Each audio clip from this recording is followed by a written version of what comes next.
Greetings to the final contestants of the 74th Hunger Games. The earlier revision has been revoked. Closer examination of the rulebook has disclosed that only one winner may be allowed, he says. Good luck, and may the odds be ever in your favor.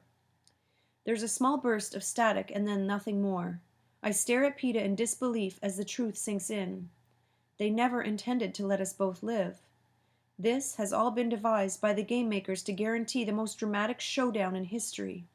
And like a fool, I bought into it. If you think about it, it's not that surprising, he says softly.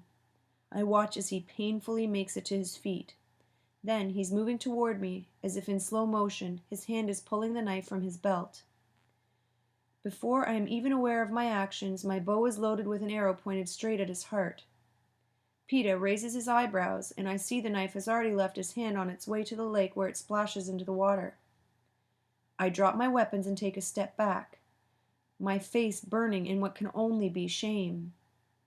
No, he says, do it. Peeta limps toward me and thrusts the weapon back in my hands. I can't, I say. I won't. Do it before they send those mutts back or something. I don't want to die like Cato, he says. Then you shoot me, I say furiously, shoving the weapons back at him. You shoot me and go home and live with it.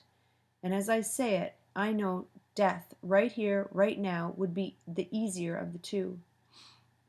You know I can't, Peeta says, discarding the weapons. Fine, I'll go first anyway. He leans down and rips the bandage off his leg, eliminating the final barrier between his blood and the earth. No, you can't kill yourself, I say. I'm on my knees desperately plastering the bandage onto his wound. Katniss, he says, it's what I want.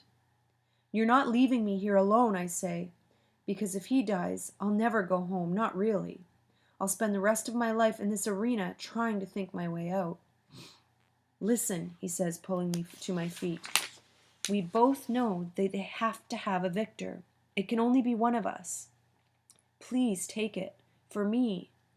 And he goes on about how he loves me, what life would be like without me, but I've stopped listening because his previous words are trapped in my head, thrashing desperately around.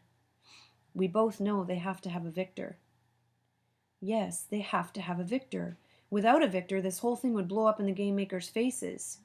They'd have failed the Capitol, might possibly even be executed, slowly and painfully while the cameras broadcast it in every screen in the country.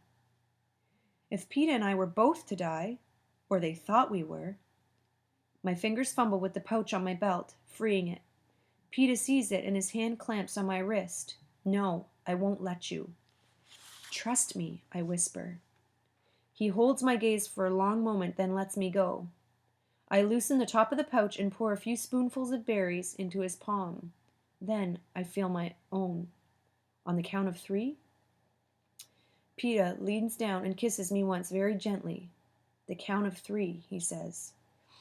We stand, our backs pressed together, our empty hands locked tight. Hold them out. I want everyone to see, he says. I spread out my fingers and the dark berries glisten in the sun. I give Peeta's hand one last squeeze as a signal, as a goodbye, and we begin counting. 1. Maybe I'm wrong. 2. Maybe they don't care if we both die. 3. It's too late to change my mind. I lift my hand to my mouth, taking one last look at the world. The berries have just passed my lips when the trumpets begin to blare. The frantic voice of Claudius Templesmith shouts above them, Stop! Stop! Ladies and gentlemen, I am pleased to present the victors of the 74th Hunger Games, Katniss Everdeen and Peeta Mellark.